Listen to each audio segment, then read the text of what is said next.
niyo nyishu do Karebe. Twishamo ryacu no tugitangurana tumaze imyaka 5 turateye imbere rwose.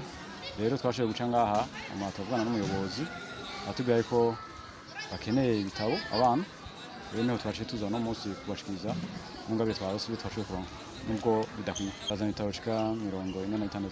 Igitabo cyanditswe n'abahinga bo mu kigo cacu Smart Education Center bize inyigisho ibintu byo kwigisha ibyo bita licence agrégée. Hama rero ibyo bitabo byanditswe mu buhinga bwo kwiga ururimi ku ntambwe hamwe umwana yize ico gitabo kagiheza kuko twarabikoresheje no mu kigo cacu twabona ukuntu binyaruka kumunyeshuri yanyaruka kuronka ubumenyi nko mu minsi 3 akaba yamaze kubaka intango y'ururimi.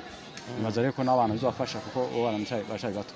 Twebwe kabuyobozi dusanzwe tujejwe abana twabonye ko ari igitabo cyiza cyane, igitabo gishobora kubafasha kumenya guteza imbere ururimi rw'icyongereza.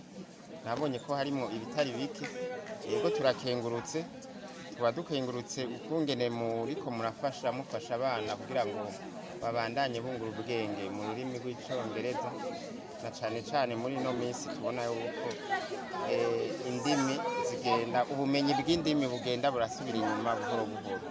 Ivyo bitabo rero nkabantumiriye urwaruka rwa Birose utagenda kubiryamika mu nzu, mwabuze ko ari ivyabo, cyo gutuma tubibahaye ku mugaragaro tukabibashikiriza bakabitahana iwabo bagashobora kugikoresha ico gitabo umwanya ari wo wose. Abana ni benshi mu gihugu, abana ni benshi rero ngaye Bujumbura rero n'abana ba ruguru biga mu ntara za ruguru aho se twifuza gushikayo, ariko nubwo tutaranka uburyo bukwiye twagomba gusaba umuntu wese afise icatera mu ndero kugira amfashe, kuko muri kino gihe muri kino kinjana ca 20e siècle bisaba ko abana bafise ubumenyi buhagije iyo umuntu ashobora kwidandaza hageze hose.